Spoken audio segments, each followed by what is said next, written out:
오늘 우리에게 주신 하나님의 말씀은 요한복음 6장 16절부터 21절까지 말씀입니다. 저물매 제자들이 바다에 내려가서 배를 타고 바다를 건너 가버나움으로 가는데 이미 어두웠고 예수는 아직 그들에게 오시지 아니하셨더니 큰 바람이 불어 파도가 일어나더라. 제자들이 노를 저어 12여리쯤 가다가 예수께서 바다 위로 걸어 배에 가까이 오심을 보고 두려워하거늘 이르시되 내니 두려워하지 말라 하신대 이에 기뻐서 배로 영접하니 배는 곧 그들이 가려던 땅에 이르렀더라. 아멘. 하나님 능력을 너희를 위해서 싸우시는 주의 손을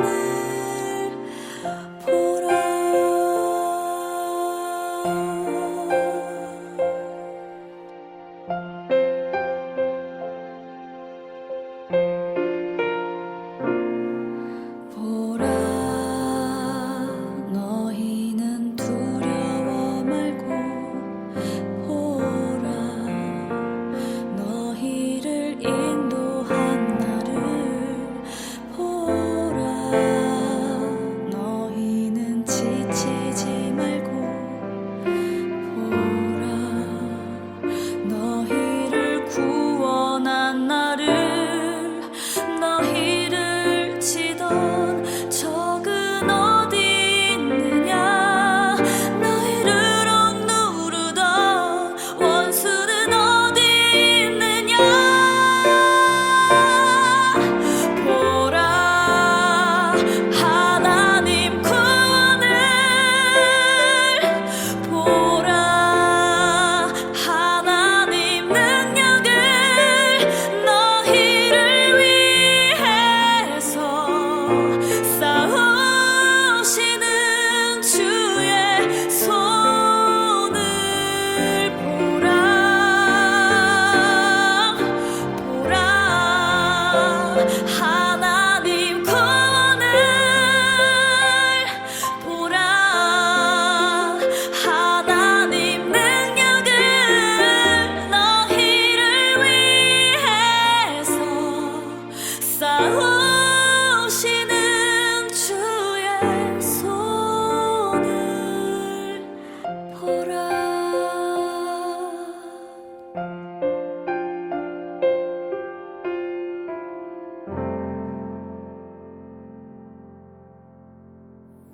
오늘도 우리 주님의 크신 은혜와 사랑이 저와 여러분에게 가득하기를 바랍니다. 38년 된 병자의 이야기부터 시작돼서 우리는 오병이어의 기적들 이야기를 봤습니다. 오늘도 역시 우리가 익숙한 이야기인데 배경은 또 옮겨가고 있습니다. 나태주 시인의 동시 풀꽃은 간단한 세 개의 문장으로 이루어져 있습니다. 첫째는 자세히 보아야 예쁘다는 겁니다. 다시 말하면 우리가 얼마나 세상을 스쳐보고 사람을 한두 번 보면서 판단하는가를 알 수 있습니다. 이 말을 달리 표현하면 뭘까요? 한 번 보고, 두 번 보고, 몇 번 만났다고, 그리고 얘기했다고 그 사건들이 나에게 긍정적인 감정만을 일으킬 수는 없다는 겁니다. 즉, 우리가 여러분 몇 번 사람 만나면 좋은 사람도 있지만 안 좋은 사람도 있잖아요. 그런데 그럴 때 우리가 그 만남을 멈추면 안 되고요. 계속 자세히 봐야 합니다. 그래야 예쁘다라고 하는 마음이 생기게 됩니다. 두 번째로 오래 보아야 사랑스럽다입니다. 여러분 자세히 봐서 예쁘다라는 감정이 생길 수는 있지만 그것은 예쁨의 발견일 뿐 나와 너를 이어주는 관계는 아닙니다. 즉 사랑의 관계는 아니거든요. 혼자만의 생각, 예뻐, 이것과 사랑스러움은 다른 겁니다. 여러분 오랫동안 보면 아무리 못생긴 그루터기에도 이름을 지어주고 싶어지는 것이죠. 여러분은 어떤지 모르겠습니다만 오랫동안 간직했던 것에는 우리는 이름을 붙여줍니다. 김춘추 시인의 꽃처럼 의미 없어 보이던 몸짓도 이름을 붙여서 내게는 꽃이 될 수 있습니다. 그 순간. 여러분 나만의 꽃 한 송이. 아무리 수없이 많은 장미꽃이 있어도 나의 꽃은 한 송이밖에 없었다는 걸 발견한 어린 왕자와 같이 여러분의 삶도 그런 삶이 되시기를 진심으로 축복합니다. 여러분 이 불꽃이라는 시는요. 여기서 끝나지 않고 너도 그렇다 라고 마칩니다. 나와 너의 사랑의 관계는 이 둘 사이의 관계로만 멈추는 것이 아니라 거기에 머무르지 않고 다른 타자를 향한 것입니다. 자세히 봤습니다. 예쁩니다.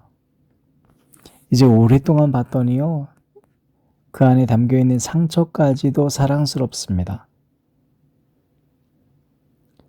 그런데 거기서 멈추지 않고 시인은 그 순간 또 다른 타자를 떠올리는 겁니다. 너도 그렇다.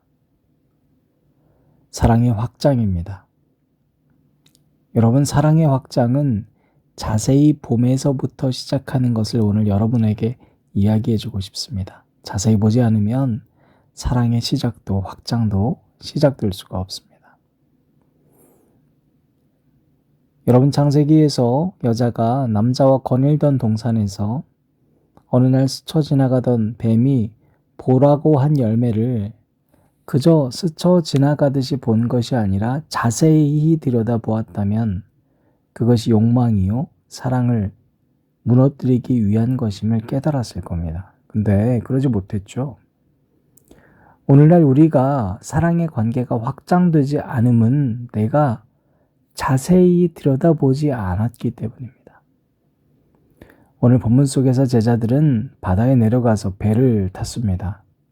배를 탔다는 것은 고대 철학자들의 비유와도 같이 바로 우리 인생과도 같음을 의미합니다. 우리 힘으로 할 수 있는 영역은 대단히 작습니다. 그곳엔 폭풍이 있고 끝을 알 수 없으며 파도가 언제 칠지 모릅니다. 특별히 어두운 밤이 왔을 때는 흑암처럼 깜깜해집니다. 오늘 본문 말씀은 예수는 아직 그들에게 오지 않았다고 17절에 기록을 하고 있습니다. 바다를 건너서 가버나움으로 가야 하는데 어두워졌고 예수님은 오지 않았다.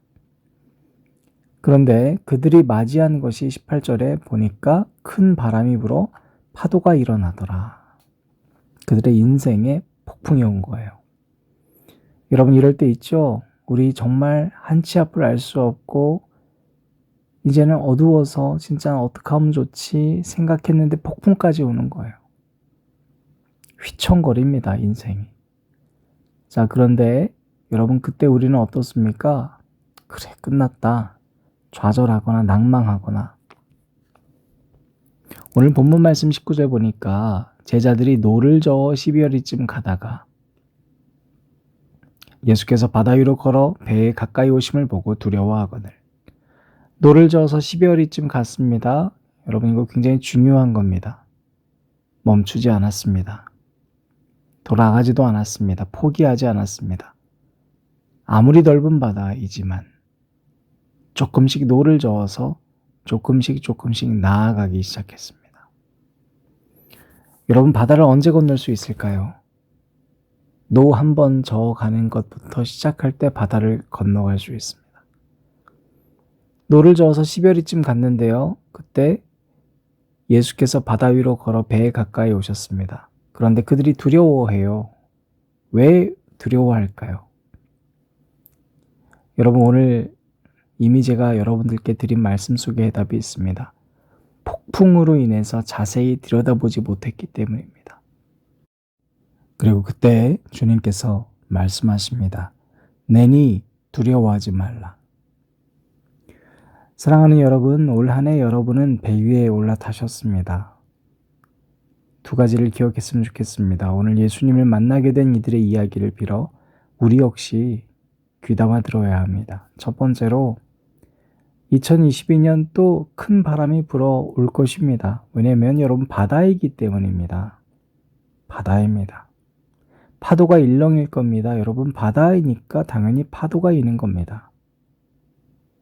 그러니까 여러분 인생에 파도가 없는 바다는 없듯이 우리 인생에도 파도가 몰려올 때 파도가 몰려온다고 해서 인생을 포기할 것은 아니지 않습니까? 그때 오늘 이 제자들이 했었던 첫 번째 모습을 기억하십시오. 노를 저어 가십시오. 멈추지 말고 천천히 한 걸음씩 걸어가야 합니다. 두 번째로 여러분이 파도 속에 반드시 주님이 함께 오신다는 것을 기억하셔야 합니다. 그러므로 이 폭풍을 꿰뚫어 보는 눈을 가지셔야 합니다. 믿음은 폭풍을 보는 것이 아니라 폭풍 너머에 우리를 향해 걸어오고 계시는 예수님을 바라볼 수 있는 눈을 갖는 것입니다.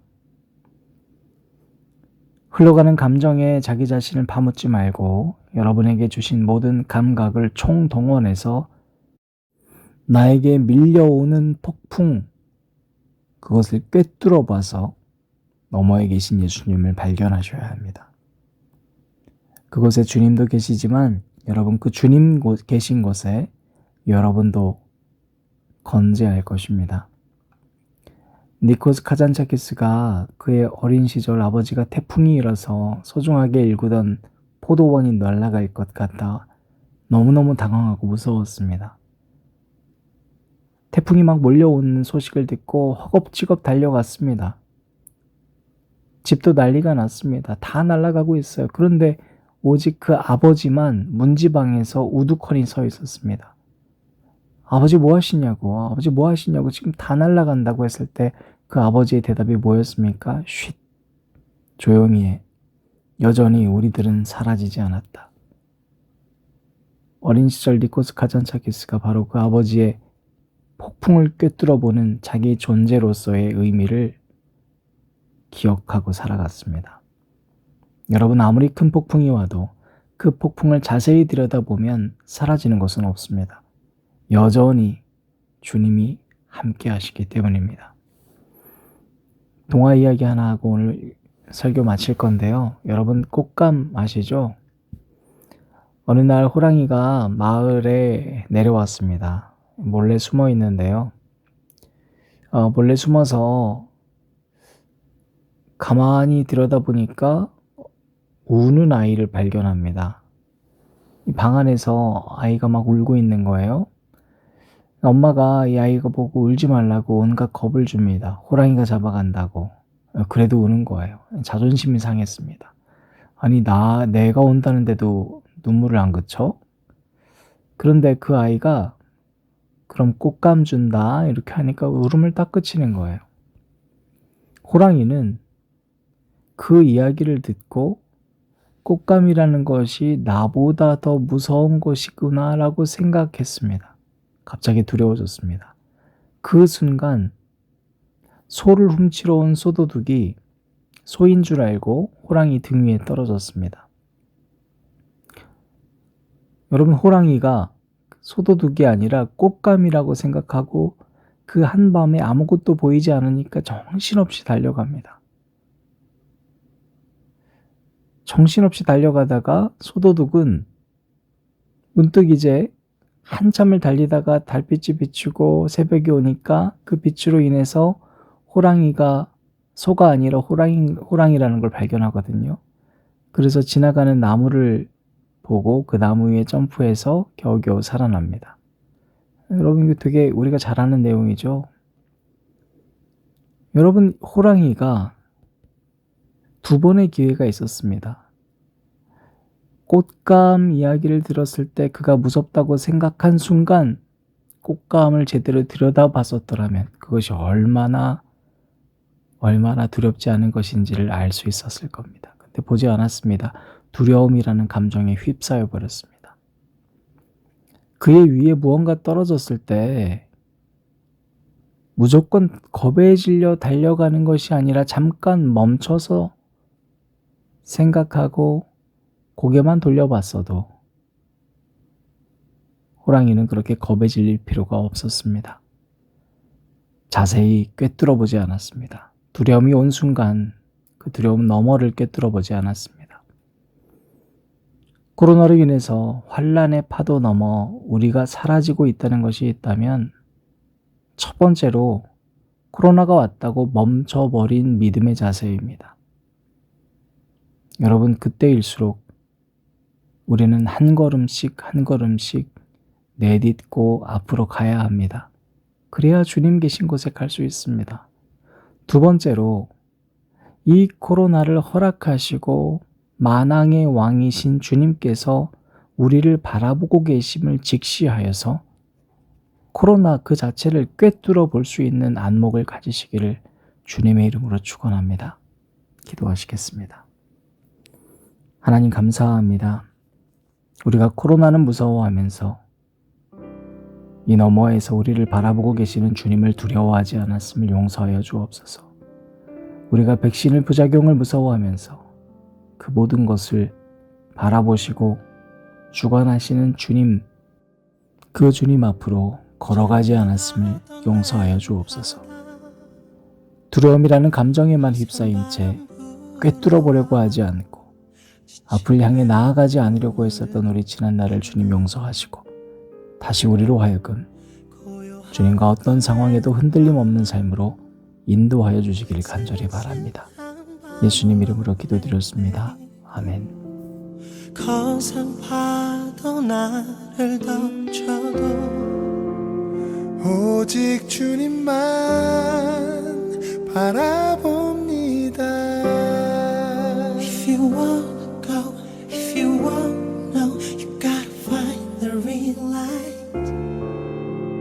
내 모든 걸 아시는 주님, 모든 짐을 주께 맡기네. 이끄소서 만왕의 주, 날 붙드소서 전능의 주여 잡으소서.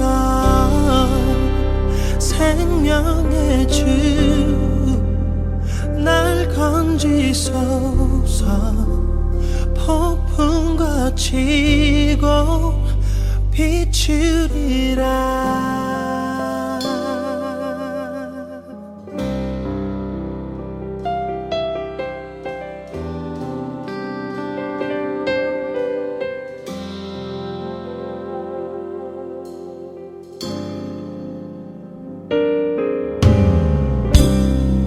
작고 약한 나의 맘 오늘도 안으시는, 내게 난 없는 그 사랑. 메마른 가지처럼 한없이 지쳐만 가던 삶에 빛이 되신 주님 오셔서